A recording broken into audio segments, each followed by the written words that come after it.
Hey guys, welcome to today's video. Well, in today's video we are gonna talk about all the M140i suspension modifications that I have done so far and if it actually made the car a better car to drive, because as we all know, the stock M140i doesn't handle that great. I mean, it's not like I'm sorry, it's not like it's a terrible handling car, don't get me wrong, but you know, the handling is, if you go to an M2 or an M4, you know what a good handling car is, and the M140i stock suspension isn't that sharp, and they do that deliberately because they can't make the M140i too good, because otherwise, you know, it's why would you get an M2 or an M3 or an M4 if this car is as good when it's a lot cheaper? So the thing about it though is that it actually leaves a lot of potential on the table,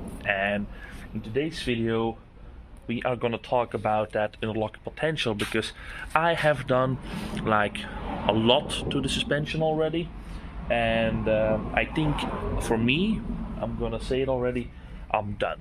Like, I'm happy with how the car handles. Keep in mind, for me, it's a daily, so it needs to drive like a daily car, and it shouldn't be too hard, and it shouldn't lose too much comfort when doing the modifications. So today I'm going to talk about my setup, my experience, and what I would do if you were thinking for other things that you can do, whatever. So we're going to talk about that right now, and yeah. And we're gonna have some action shots in between. So basically, the two main components that you need to replace if you want your car to handle good, and like you need to do those, it's not like you can skip those, you need to replace those with better components. And also your budget is like 80% of those two things, because it's really expensive to replace those two parts. But I am talking about the differential and the standard shocks and springs. So the differential standard, the M140i has an open diff, and an open diff sucks, especially on a car like this. It just sucks. It makes the car less predictable, less good to slide, less good to drive hard. So you need a differential, and you have different options in that. You can go with an original BMW M differential, which I had. You can go aftermarket with a Drexler or OSG, and they lock even harder than this one. But for me, like I said, with my daily driving and occasional track day, this is good enough. But if you're like a full track day, you're going full track day and whatever, blah blah blah, you'll probably want like something like an OSG. But for me, the M Performance diff is great, and it made a major difference. Then the other part is you need a coilover kit. You definitely do, because the standard shocks on these cars are rubbish. You need to replace them. I went with the Bilstein B16 Damtronic kit because I have adaptive suspension. I actually want to keep that, so I don't want to get rid of the adaptive suspension because I actually kind of like it. Now, it's pretty comfort. It's actually pretty good when driving in comfort, and when you put it in sport, it gets a lot harder. So I really wanted to keep that function, and the Bilstein B16 Damtronic kit does it very well. You also could go with a KW set. It also does it, but I just went with the Bilstein, and maybe next time I'll go with the KW. But apparently, if you want real good track suspension, like, this is good, alright, don't get me wrong, this is capable to do a track day. But if you want the best of the best, I've seen a lot of guys running on KW Club Sports, and also on Onlins, if I say it right. So those are really like the major key track day setup suspensions, but they're not cheap. And like I said, my car was meant to be a daily driver that could do a track day here and then. So yeah, without losing any comfort. So another thing that we did was the subframe bushings. So these are these yellow subframe bushings that we have in the subframe, and they actually stiffen up the subframe and sharpens up the handling in the rear. You could also go with the black ones. I went with the yellow ones, and the black ones are more massive. The thing is, they told me to not do that because it could be a little bit too stiff and give a little bit too much vibration. So, you know, like I said, I went with the softer version because daily driver. Then you can also get an original BMW V-brace, that replaces the little metal part that's under your exhaust, and it replaces it with the same metal part, but now it has two parts going to each side of the subframe, I think, and it sharpens up the rear, also makes you better. It has less of that sloppy feeling now when you accelerate out of the corner, and it's just a better drive. So I would really say do it. It's easy to install. It's an original part from BMW, so the fitment is perfect. Then I also went with, and those are really game changers, with H&R anti-roll bars. And those really, the body roll is a lot less since I did that. So it's when I did the Bilstein kit and I took a corner, it felt already much better as with with standard suspension. But once I had the sway bars, I could really feel that the car was way more planted. Before I had the sway bars, when I took a corner, I felt like as if I was going out of my seats, like come on. And now with the sway bars, I just feel planted and I feel very confident of taking that corner. So yeah, that's a big bonus. And another thing was the M4 lower control arms. It gives your wheels a little bit more caster and a little bit more camber, and it really helps with the turn-in. So also a very big bonus. And like I said, you can, I think with the H&R tension struts, you have some different versions, but it's not like one is better as the other for track. And with the M4 tension, with the lower control arms, you can go, and the tension struts, you can go with I think you can go with the full metal balls and then some top mounts, whatever, and you can also go that route, but I just went with the M4 arms and I'm very happy with it.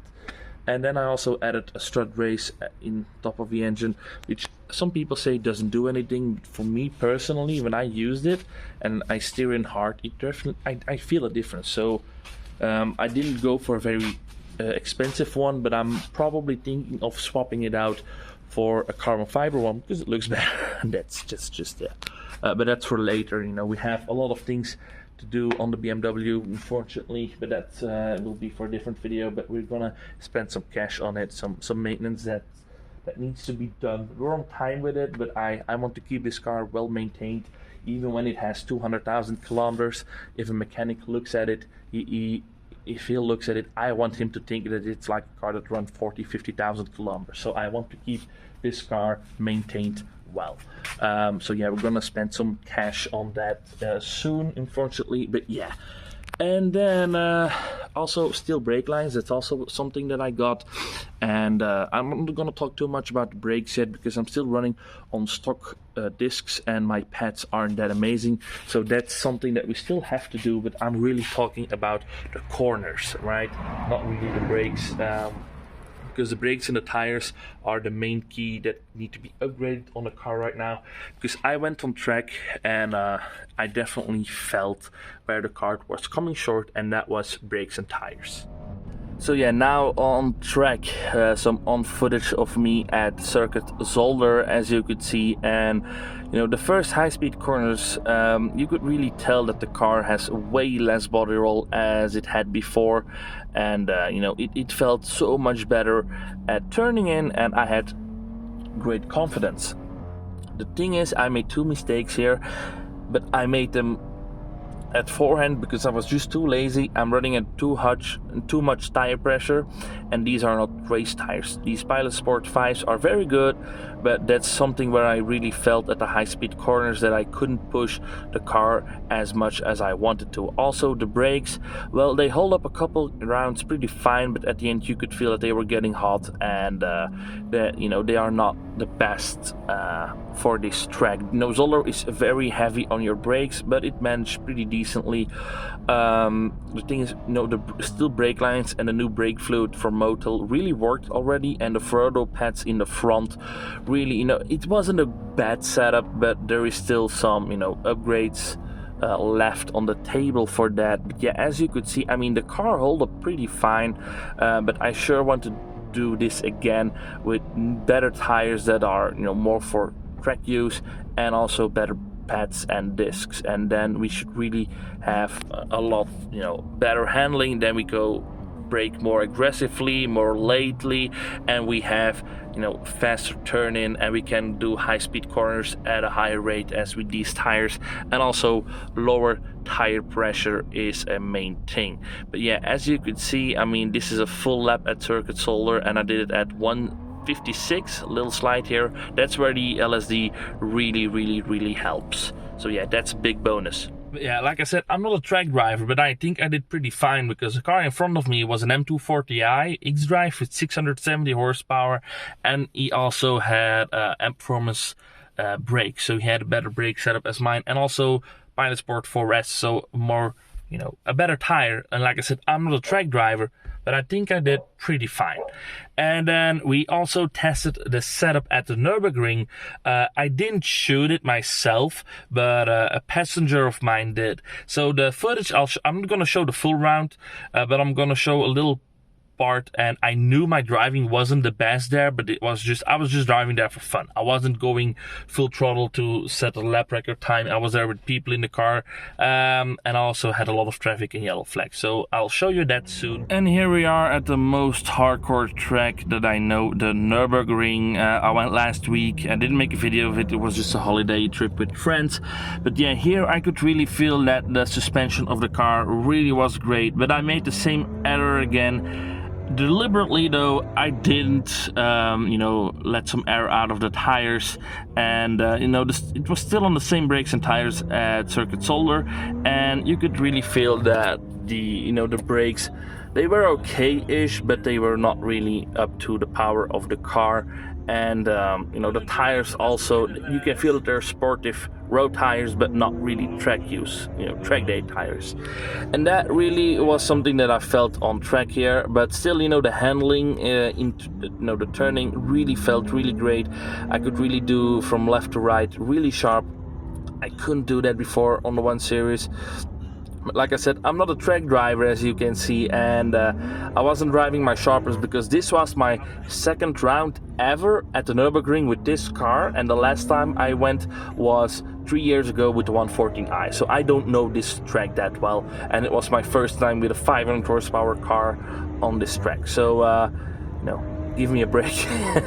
But yeah, as you could see, brakes and tires are the main components that you need to upgrade here, but otherwise I think the car actually, to keep it daily drivable, hold up very well. I think it's comfortable still to drive. I mean, it's not a Rolls Royce or a 7 Series or a 5 Series, but you don't expect that from a 1 Series, but this car is comfortable enough to drive 600-700 kilometers in one day, like I did here with the Nurburgring trip, and I felt okay. I mean, my back didn't hurt, nothing hurts. I did the trip, and it was really great. It felt great. That was the thing. If you would do that with a fully stripped like M3 E46 without any isolation on the cabin and with very hard suspension, if you do that, and also with performance seats, if you do that, yeah, you'll do a better track time as I did. But if you drive 600 kilometers in one day with this car like I just did, then you will probably you won't have a great day. So, and this is what I wanted. I wanted a good daily driver that also did the track, also can do the track very decently, and I think I managed that pretty decently with this setup. So yeah, like I said, brakes and tires, main things that I still have to upgrade. But overall, with my current setup, I felt as if I didn't lose any comfort compared to a stock M140i with the Bilstein suspension. Yet I got a car that's way better on the track, like a lot better.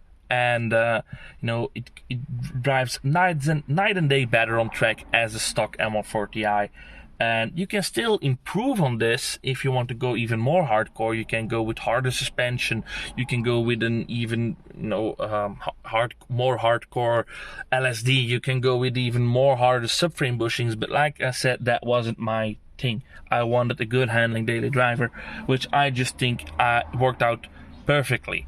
So yeah, I mean, the parts, if you have the same, if you want to do the same thing as I did with this car, like a good daily driver, what I just told already a million times, I would really go with the same setup as I did. If you want more hardcore setup for track use, then I'll probably look somewhere else for the LSD, the subframe bushings, and the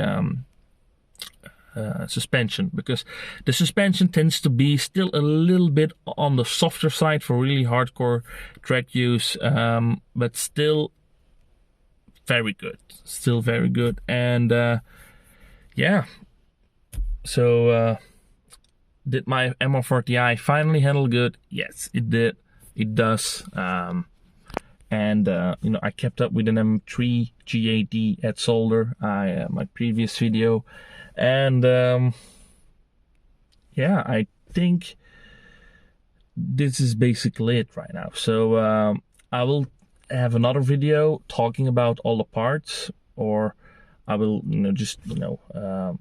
make it a separate video, but I'm going to make a build video. So all the parts that I've done to the car, I'm gonna make it in one separate video, because otherwise it would be a little bit too long. But yeah, that's what I'm gonna do. And like I said, you can get the parts at different stores, and just listen to the video to what I said. I'm not gonna link everything, too much work. Anyway, guys, I'll see you soon, and goodbye.